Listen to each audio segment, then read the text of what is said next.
समस्त मित्रों को जय गुरुदेव जी की। आपके भीतर बैठे परमात्मा को नमस्कार, साधुवाद, वंदन। जय गुरु महाराज की। सत्य ही जीवन है और सत्य ही ईश्वर है। जय गुरुदेव जी की। मित्रों, गुरु पूर्णिमा के दिन आपसे मन के विचार व्यक्त करने का अवसर मिला था और कल रक्षाबंधन का त्यौहार है, तो रक्षाबंधन की वास्तविकता के बारे में हम सब अपने दिल के विचार व्यक्त करें और वास्तविकता को जानें। और वास्तविकता जाने बिना जीवन अधूरा है कि ये रक्षाबंधन का जो त्यौहार है, इसका मूल उद्देश्य क्या है। संसार में कई ऐसे त्यौहार हैं, उसकी वास्तविकता कुछ अलग है और धीरे धीरे उस वास्तविकता को छिपा के वास्तविकता के पीछे सत्तामद राजाओं का जो राज होता था, उस आधार पे भी इस त्योहारों को मनाया जाता था। तो मनुष्य की दो प्रकार की जाति होती है। उसमें एक तो होता है जिसे अपनी सनातन संस्कृति में उसे अपन देवता कहते हैं, और दूसरा होता है जिसको कहते हैं असुर यानी राक्षस। शुभ विचार जिसके है वो है देवता और जिसके अशुभ विचार है वो है दानव। तो ये शास्त्र वर्णन के आधार पे हिरण्याक्ष हालांकि ब्राह्मण कुल से था, लेकिन उसके अशुभ विचार थे और उन्होंने विष्णु भगवान से विरोधाभास किया। और उस विरोधाभास के कारण भगवान विष्णु ने अपनी सतोगुणी बुद्धि के कारण हिरण्याक्ष को समाप्त करने के लिए कई प्रकार के यत्न किए। उसमें मुख्य उद्देश्य था कि हिरण्याक्ष को एक भगत कुली नाग कन्या से उसकी शादी कराई, ताकि उसके वंश से जो पुत्र उत्पन्न हुआ वह भक्त प्रहलाद हुआ और वो पारिवारिक कलेश से विष्णु भगवान को हिरण्याक्ष का वध करने का मौका मिल गया और आखिरकार असत्य का रूप धारण करके हिरण्याक्ष का नाश हुआ और नरसिंह रूप प्रकट करके हिरण्याक्ष का वध किया। प्रहलाद बड़ा ज्ञानी विद्वान भक्त हुआ और प्रहलाद का पुत्र राजा बलि हुआ। मतलब प्रहलाद का पुत्र बोले तो उसके वंशज में राजा बलि महान विद्वान राजा हुआ। लेकिन हिरण्याक्ष के कारण उसको असुर कुली मानते थे कि भाई इसका पूर्व वंशज है वो असुर थे, इसलिए उनके और देवताओं के आपसी मतभेद रहता था। लेकिन प्रहलाद का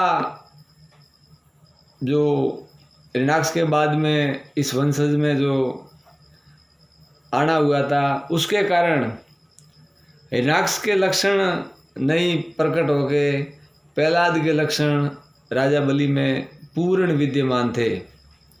और उसके कारण हिरण्याक्ष के कारण जो राजा बलि को असुर मानते थे, लेकिन राजा बलि ने देवताओं को हर स्थिति में परास्त किया, इंद्र का राज तक ले लिया। भगवान विष्णु ने देवताओं को वापिस राज्य दिलाने के लिए राजा बलि से एक ऐसे तरीके से ब्राह्मण का वेश धारण कर और भूमि का दान मांगा और अपने बुद्धि के विस्तार के द्वारा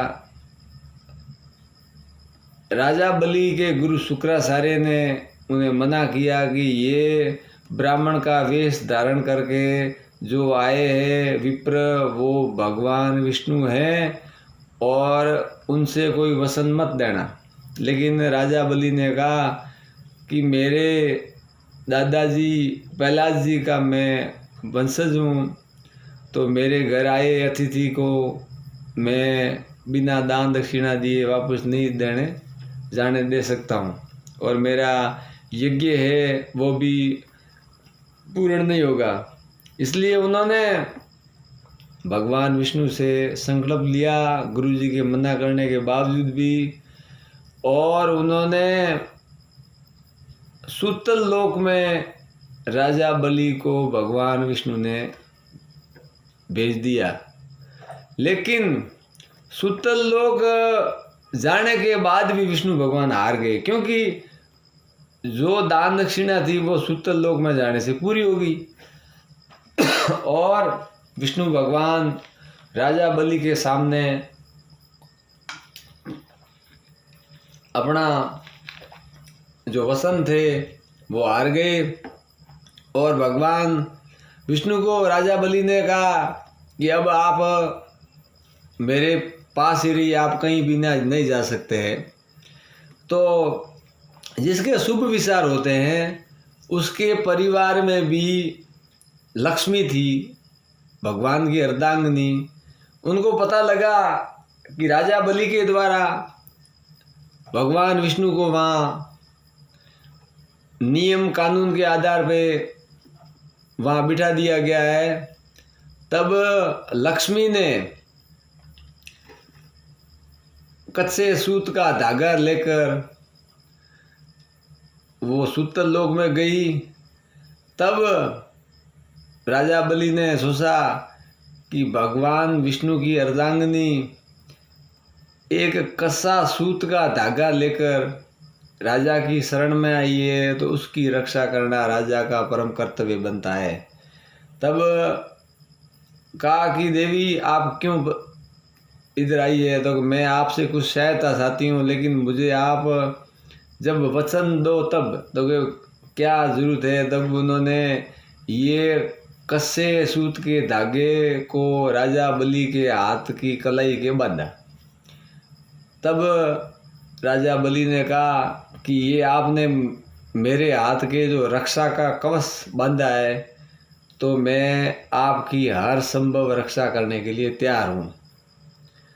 तब लक्ष्मी जी ने कहा कि हे राजा, मेरा जो पति है, जो मेरा जो सुहाग है, वो आपके वचनों के आधार पे, आपके शक्ति के आधार पे आपके पास है, और पति के सिवाय पत्नी की जिंदगी अधूरी है। इसलिए मेरी आपसे यही प्रार्थना है कि मेरे पति को आप यहाँ से रिहा करें। तो भगवान विष्णु को राजा बलि ने लक्ष्मी जी के कहने पे वहाँ से सूतल लोक से वापस रिहा किया, और उस रक्षा का बंधन के नाम से रक्षाबंधन का त्यौहार मनाना शुरू किया कि भाई ये एक राजा बलि ने भगवान विष्णु को एक खाली कस्से सूत के धागे के नाम पर पतिव्रता स्त्री के सुहाग को बसाने के लिए अपना जितना भी पूर्वजों का, राजा बलि का खुद का राज्य का, जो भी विष्णु भगवान ने हराने की जो कोशिशें की थी, उन सबको समाप्त करके राजा बलि ने एक कसे सूत के धागे में पूरी बात को स्वीकार करके भगवान विष्णु को वहाँ से वापिस विष्णु लोक में मान सम्मान आदर सहित वहाँ से विदा कर दिया। तो उस नाम से ये रक्षाबंधन का त्यौहार शुरू हुआ। लेकिन सज्जनों, ये तो महान विद्वान राजा बलि और महान शक्तिशाली भगवान विष्णु थे, तो उनके नाम पे आज राजाओं के आधार पे वो आज ही जो प्रथा चली आ रही है और उसको अपन मान रहे हैं। लेकिन क्या प्रत्येक मनुष्य इस मोह संकट में नहीं फंसा हुआ है? बहन आती है आज भी, भाई के हाथ के कलाई बांध के जाती है, तो भाई का धर्म बनता है कि बहन की रक्षा करनी। मनुष्य ये एक प्रकृति का रिवाज है, एक भौतिक ज्ञान की बात है कि मनुष्य का धर्म है कि अपनी बहन की विषम परिस्थितियों में उस भाई को यथासंभव मदद करनी। इसलिए भाई के हाथ में बहन हर प्रतिवर्ष आके कलाई बांध दी, धागा बांध दी कलाई को। लेकिन क्या कभी अपन ने सोचा है कि अपना जीवन है, जो मानव जीवन मिला है अपने को इस भवसागर से पार होने के लिए, और वो कितने बंधनों में बंधा हुआ है, और उसको भवसागर से पार करने के लिए क्या अपन ने कभी किसी के हाथ में धागा बांधा है जाके कि हे गुरुदेव, मेरा जो ये अनमोल जीवन है और मैं इस मोह माया से इतना झगड़ा हुआ हूँ और मेरे पास और कुछ नहीं है, ये एक कच्चा त्राग है सत्य का,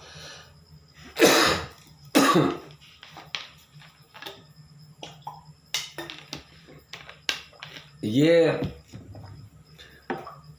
शब्दों के माध्यम से आप मुझे सुरता के द्वारा इस भवसागर से पार उतरने के लिए मार्गदर्शन कीजिए, ताकि मैं भगवान विष्णु राजा बलि के पास से जैसे रिया हुए थे, इसी तरह इस नरक भवबंधन से मुक्ति प्राप्त करके जन्म मृत्यु से परे हो जाऊं। सज्जनों, ये सबसे अहम बात है कि अपने को मनुष्य जन्म मिला है, और अगर भवसागर से पार होना है तो जैसे सांसारिक रिवाज में बहन की रक्षा भाई के द्वारा होती है, इसी तरह अपने जीव की रक्षा गुरुदेव के द्वारा ही होगी, उसके सिवाय कोई करने वाला नहीं है। तो इसलिए उनको सबसे बड़ा मानते हैं और मानना भी सही है। तो मेरे अनुभव का मानना है कि हम सब ने शब्द तो कहीं न कहीं सदगुरु के द्वारा लिया ही होगा, और जिसने नहीं लिया है उसका जीवन भी कोई काम का नहीं है, क्योंकि उसको भवसागर से पार उतरने का कुछ ज्ञान भी नहीं है, तो फिर उसका मनुष्य जन्म मिला वो कुछ काम का भी नहीं है। तो इसलिए अपने को प्रतिवर्ष गुरुदेव के शरणों में जाकर ये रक्षा का सूत्र बांधना चाहिए कि हे गुरुदेव, मैं कहीं अगर भटक जाऊं तो ये मेरा मार्गदर्शन करना आपका काम है, और मुझे भवसागर से पार होने का आपके सिवाय दूसरा कोई इस संसार में मुझे कोई नहीं दिख रहा है जो मुझे भवसागर से पार कर सके। जैसे कवि ने कहा है कि राज तेज की धरी हिमायती, मतलब राज तेज ये इस संसार की माया है, भवसागर से पार उतरने में कोई काम की नहीं है। राज तेज की धरी हिमायती, देव और ये हाले नहीं। ये जो देवता है 33 कोटि जो देवता है, ये भी इस प्रकृति में अपना जरूर सहयोग कर सकते हैं। शारीरिक जितनी भी शारीरिक पीड़ा है उसमें अपनी हेल्प जरूर कर सकते हैं, लेकिन जीवन का कल्याण न तो इनका हुआ है न अपना कर सकते हैं, क्योंकि ये भी जीवन के कल्याण से वंचित रह गए, इनको देव योनि मिली है।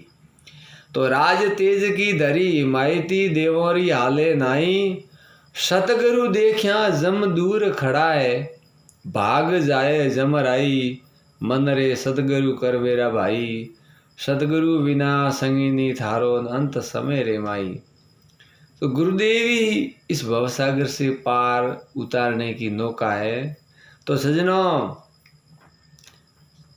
परंपरा से आज से लेके इतिहास गवाह है, जितने भी जो भी अपन रीति रिवाज मना रहे हैं, दीपावली है जैसे भगवान राम जब अयोध्या आए तो राजा की खुशी में दीपावली मनाई गई थी, वो परंपरा आज भी चल रही है।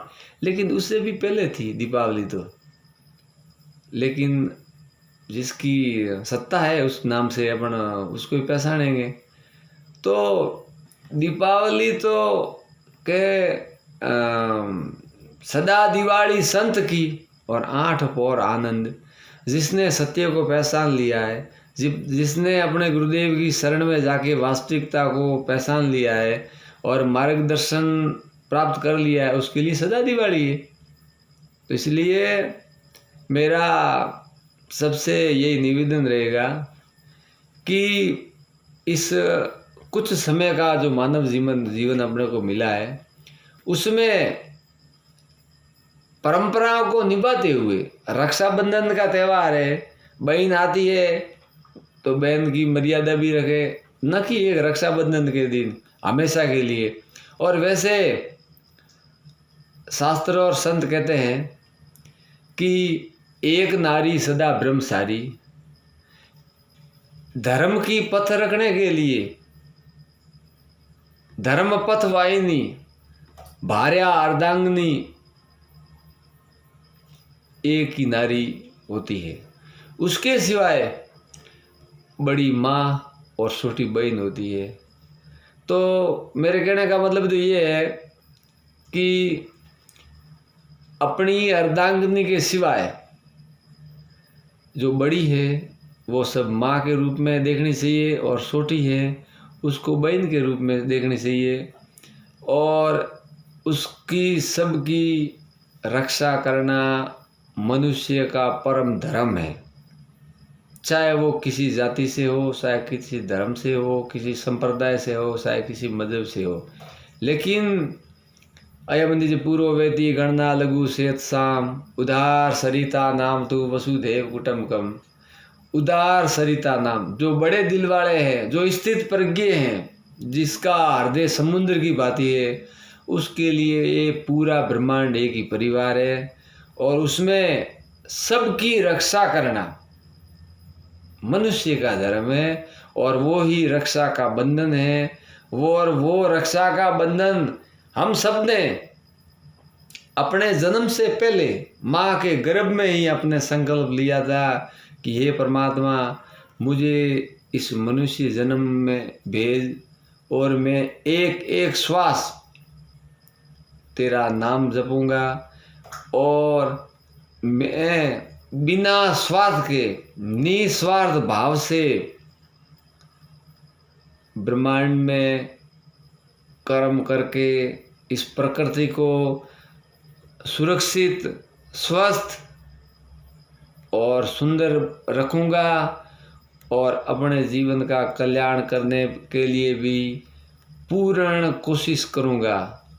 ये संकल्प लेकर हम सब आए थे, लेकिन आने के बाद नशा, व्यभिचारी, चोरियाँ, जारियाँ करनी, झूठ बोलना, ये अत्याचार, अन्याय, ये सब अपन कर रहे हैं। ये मनुष्य का कर्म नहीं है, ये उस असुरों का कर्म है कि राक्षस होते थे पहले के ज़माने में, कुछ सींग नहीं आते थे। अरे एक रावण सीता का हरण करके लेके गया था, और भगवान राम ने उसका वध किया, और उस पे दशहरा मनाया जा रहा है, और कई वर्ष बीत गए, और दशहरे के दिन रावण को जलाया जाता है। अरे आज ऐसे लाखों रावण हैं जो किसी की बहन बेटियों को लेकर जा रहे हैं, और वो ही लोग आज रावण को जलाने जाते हैं। तो क्या सीख मिली उससे? भाई रावण दहन इसलिए होता था कि अगर किसी की पराई स्त्री को लेकर जाएगा तो उसका ये हाल होगा, उसके लिए ये बताया जाने के लिए, एक लोगों को प्रेरणा के लिए एक दशहरा का त्यौहार मनाया था। लेकिन उससे क्या फर्क पड़ा? प्रदूषण और हो रहा है, लाखों रुपये खर्च हो रहे हैं दशहरा के नाम पर, और लाखों रावण पैदा हो रहे हैं। तो इसका मतलब जनता ने कुछ नहीं समझा। हजारों मंदिर बने। मंदिर क्यों बनाए? मंदिर इसीलिए बनाए थे कि लोगों को मंदिर में जाते ही ये आभास होना चाहिए कि ये भगवान राम का मंदिर है, तो भगवान राम ने जीवन में क्या क्या किया। तो वो तो अपन कोई धारण करते नहीं है। गए मंदिर में, नारियल चढ़ाया, धूप अगरबत्ती की और बस तो वही अपन मंदिर जाके आ गए और अपना काम हुआ पूरा। ऐसे नहीं होता है। आप मंदिर में जाओ तो उस मंदिर, भले किसी देवता का हो, तो उस मंदिर का परिचय करो पहले कि इस मंदिर में मूर्ति किसकी है और उन्होंने अपने जीवन में क्या किया था। इसलिए लोगों ने उसकी मूर्ति बिठाई है कि उससे आने वाली जनरेशन को, आने वाली प्रजा को कुछ ज्ञान मिले, ताकि वो भी अपने जीवन में कुछ ऐसे नेक काम करे जिससे वो भी पूजनीय बने। लेकिन वो तो सब हम भूल गए हैं। मंदिर में बैठे वो भी बिजनेसमैन है और जाने वाले भी 2 रुपये देते हैं, हाथ जोड़ दिया, टिल्ली लगा दी और रवाना। न कुछ मिला, न कुछ बात, टाइम हुई वेस्ट, न जीवन में कुछ धारण किया और अपना जीवन फालतू में जा रहा है। इसलिए मेरा सबसे यही निवेदन है। और भी कभी समय मिला तो अपन इस बारे में कुछ अनुभव प्रकट करेंगे। और सज्जनों, मेरा आपसे करबद्ध निवेदन है कि आपको जैसा भी लगे इस शब्दों के बारे में, आप अवश्य मुझे इस फेसबुक के माध्यम से, व्हाट्सएप के माध्यम से आप लिखित में भेजें कि आपके विचारों में मुझे इतना बुरा लगा, आपने वो गलत कहा, आपने वो सही कहा, उसमें हमें कोई समस्या नहीं है, क्योंकि ये मेरे श्री सद्गुरुदेव की कृपा प्रसाद का अनुभव है और उनकी आज्ञा है। उनके आधार पे सिर्फ आवाज़ इस शरीर के द्वारा निकल रही है, बाकी मेरा इसमें कुछ रोल नहीं है। तो आपको जो बातें हैं उसके ऊपर अवश्य मंथन करना है और आपको जो अच्छी लगे वो जीवन में धारण करनी है और आगे भी किसी को बतानी है, ताकि मानव समाज सुरक्षित, स्वस्थ और सुंदर बने और ये प्रकृति है वो फले फूले और मानव समाज आनंद से रहे। जय गुरुदेव जी की, जय गुरुदेव जी की।